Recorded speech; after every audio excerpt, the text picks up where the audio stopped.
Olá, seja bem-vindo a mais uma aula do meu curso completo de hipnose aqui no YouTube. Se você ainda não é inscrito, faça isso agora e ative os sininhos, aí você vai poder ser avisado sobre os próximos vídeos. Toda semana tem conteúdo novo e exclusivo e melhor do que muito curso pago que tem aí no mercado. Então chega de enrolação e vem comigo para mais essa aula.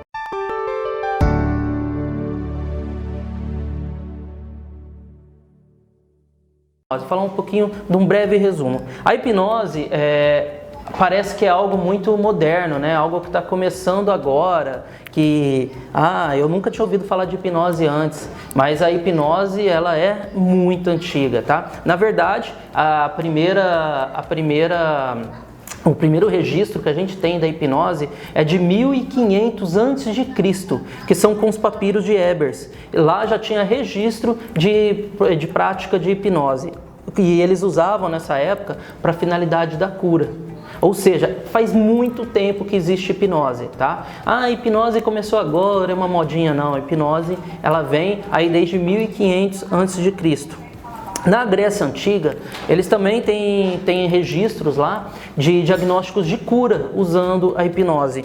Só que na Grécia Antiga eles chamavam aquilo de sono divino, tá? Vocês vão perceber que com o tempo a hipnose ela foi passando por uma certa evolução, ela foi mudando algumas nomenclaturas até se tornar o que a gente conhece hoje como hipnose, certo? Vamos lá. Aí eu quero falar um pouquinho sobre o início da experimentação científica.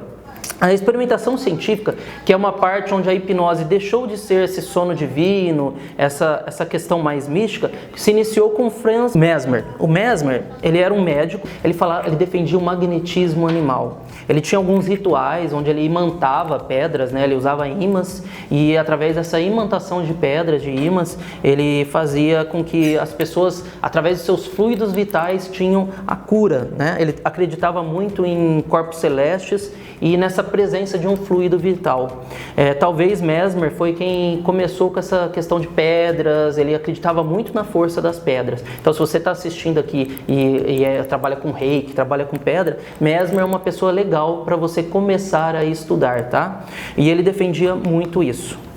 Iniciou nesse momento a questão científica, ou seja, ele começou a anotar tudo o que fazia. E aí o surgimento do termo hipnose, ele vem com James Braid. O James Braid, ele era auxiliar, né, do Mesmer, ele assistia às cirurgias que o Mesmer fazia, e aí ele começou a achar que tinha algo de que não estava legal para ele ali. Então ele começou a achar que o Mesmer de vez em quando dava umas viajadas, né, fazia algumas coisas que não eram muito legais. Então ele começou a definir a hipnose como um estado do sono do sistema nervoso. Era isso que Braid fazia. Ele definia a hipnose como um estado de sono do sistema nervoso, ou seja, ele acreditava que a pessoa entrava numa espécie de sono onde o sistema nervoso, ele de alguma forma, ele acalmava, né? E aí ela conseguia ter sugestões naquele momento. E ele pôs o nome de hipnose devido a Hipnos, que é o deus do sono, na mitologia grega. Ele pôs esse nome de hipnose exatamente por causa do deus Hipnos. E até hoje a gente sofre um pouco de preconceito na hipnose por causa disso. Porque acham que hipnose é dormir, né? Porque lá no começo foi o que Braid declarou nos seus primeiros registros. Só que o mais curioso é que, depois de um tempinho, o próprio Braid ele viu que não tinha nada a ver com sono. Ele mesmo revogou a tese dele. E por revogar a tese dele, ele até tentou mudar de nome, né? Que ele começou a querer chamar de monodeísmo. Só que esse novo nome não pegou, porque o nome de hipnose já tinha pego, já tinha virado o nome real da coisa, e ele não conseguiu mudar novamente para monodeísmo. E aí a gente continua até hoje chamando de hipnose, o que Braid criou lá no século XIX. Certo? Vamos lá. E agora eu quero falar...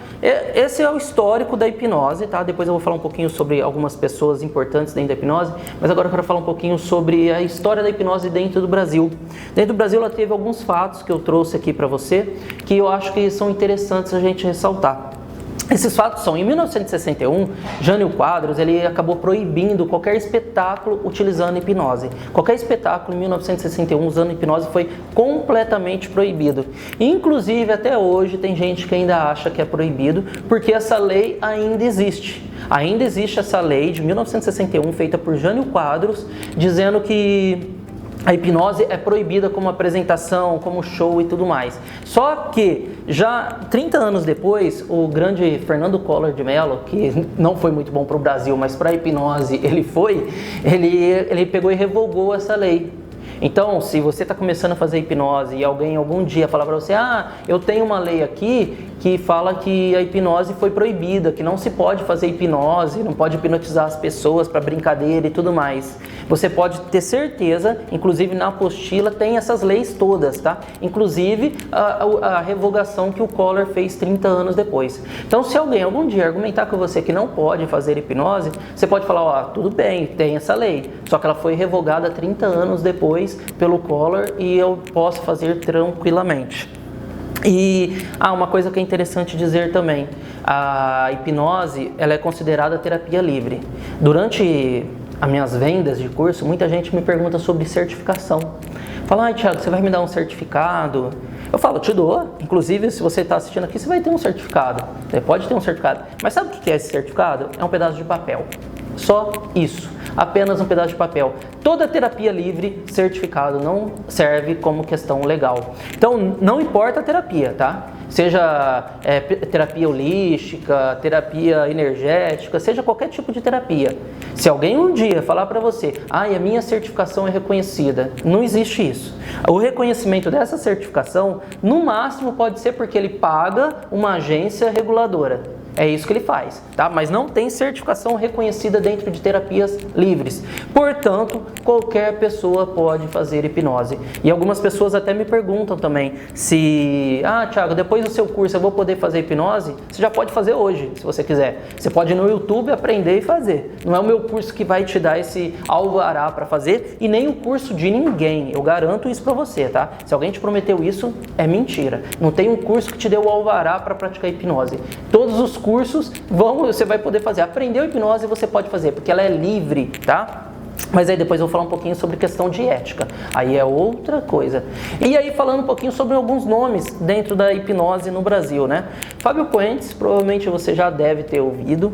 Se você não ouviu é porque você não sabia nada de hipnose até hoje. Porque quem fala de hipnose geralmente lembra do Fábio Puentes, que é o famoso Bem Dormido. O Fábio Puentes, ele iniciou na TV nos anos 90, no programa do Gugu, né? E era muito místico a coisa, a forma como o Fábio Puentes, ele chegava era muito místico, ele vinha com uma roupa toda preta, ele vinha com seu sotaque portonhol, falando todo esquisito, né? E ele falava bem dormido, e ele ia lá e cochichava no ouvido das pessoas, e cochichando no ouvido das pessoas, as pessoas fechavam os olhos e ficavam relaxadas. Vocês vão descobrir hoje que era, na verdade, ele combinando, tá? Vamos dizer assim, algo com essas pessoas, tá? Mas ele fazia esse ar místico, punha uma música, o Gugu falava, olha, imitei bem o Gugu, né?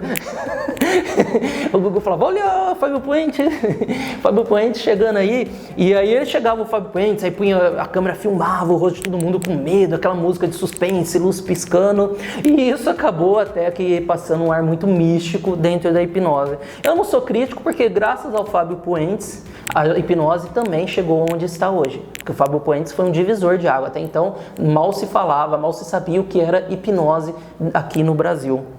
E o Fábio Puentes também, hoje ele tem um trabalho muito sério no hospital de São Paulo, né, no HC de São Paulo, onde ele trabalha com dor. Ele faz parte da equipe do controle de dor usando a hipnose. Então ele faz muitos experimentos, ele faz muitos estudos ali e ajuda muita gente. Então não é porque no começo ele trouxe esse ar místico que ele é ruim, pelo contrário, eu admiro demais o Fábio Puentes. Tá, aí por volta de 2015 a gente tem o que eu chamo de uma nova fase dentro da hipnose no Brasil. E essa nova fase se deve a hoje uma pessoa que eu considero a minha maior referência dentro da hipnose, que é o Alberto Dell'Isola. Quem já fez curso comigo sabe que eu falo bem do Alberto Dell'Isola demais. O Alberto Dell'Isola, em 2015, ele pegou algo que era muito velado, que era as técnicas, esse ar místico, e ele falou, não, isso aqui é bom, isso aqui pode ajudar muitas pessoas, isso aqui pode ser algo que qualquer um pode aprender na internet. O que foi lá e fez o Alberto Delisola? Pegou e fez um canal no YouTube, inclusive esses vídeos dele de 2015, finalzinho de 2014, se eu não me engano, eles ainda estão disponíveis, foi por lá que eu aprendi hipnose, eles ainda estão disponíveis no YouTube, você pode assistir, são mais de 130 vídeos, com conteúdo extenso, muita coisa ele já não acredita mais, mas serve para você ter uma base, tá? Inclusive eu vou falar muita coisa aqui e depois eu vou desacreditar essas coisas, porque eu não quero que você fique preso em uma certa ferramenta. Então em 2015 ele falou, quer saber, vou jogar isso e vai ser de graça para todo mundo. A hora que ele fez isso, a hipnose deu um boom, mas um boom tremendo, imenso esse boom tremendo dentro da hipnose. E aí ele até foi muito criticado, né? Porque antes a hipnose era algo muito... eu tenho que passar só para você, que passa só para aquele. As turmas têm que ser pequenas, porque não pode ter muita gente aprendendo sobre hipnose, porque ela é uma ferramenta que na mão errada pode ser perigosa. E o Alberto veio para mostrar que não, todo mundo pode aprender hipnose e que inclusive você já faz hipnose e ainda nem se deu conta disso. E aí ele popularizou, depois disso veio o Pyong, que muita gente que já deve conhecer. O Pyong veio com a parte da brincadeira, ele levou para a grande mídia. O Pyong já era mágico, o Pyong ele é um showman, né? Ele é um showman, então ele usou a hipnose para agregar nesse show dele. E aí ele foi pro Big Brother, aí quando ele foi pro Big Brother, a hipnose, alcançou mais um boom muito grande. E recentemente também teve um outro hipnólogo participando de um reality show, que é um amigo meu do coração, que é o Ender Guidini. Ele participou do Se Sobreviver Case, né, onde ele ficava pelado na floresta, e inclusive ele fez muita hipnose e auto-hipnose lá, que ajudou ele a completar e terminar o programa como vitorioso, certo? Então, essas pessoas, elas tiveram, são momentos de picos dentro da hipnose que eu achei interessante trazer aqui para vocês. Claro que tem muito mais gente para vocês estudar, vocês vão ver que tem muita gente boa no mercado, que se eu fosse ficar falando aqui, eu não pararia mais. Mas aí, em 13 de março de 2018, a gente teve uma coisa que foi até um passo legal dentro da hipnose, que foi quando ela começou a fazer parte do SUS como terapia integrativa, tá? Mas Thiago, como que eu vou fazer para atender no SUS? Não me pergunte, a burocracia é tremenda, como tudo, então é muito difícil de você conseguir. Então por que foi importante se ninguém vai conseguir atender pelo SUS? Porque pelo menos você fazendo hipnose você tem um argumento a mais agora. A hipnose é aceita até pelo SUS. Se ela é aceita pelo SUS, quer dizer que ela pode te ajudar, mas ela é aceita como terapia integrativa. E eu acredito mesmo na hipnose como terapia integrativa ou como uma ferramenta para algo que você já faz no seu dia a dia, tá? Então, a partir de março de 2018, a hipnose passou a fazer parte do sistema do SUS. Gostou desse conteúdo? Escreve aí nos comentários, tire suas dúvidas e compartilhe com seus amigos. E se você ainda não entrou para o nosso grupo de estudo, eu vou deixar o link aqui na descrição desse vídeo. E lembre-se sempre, somos elos da mesma corrente. Até breve!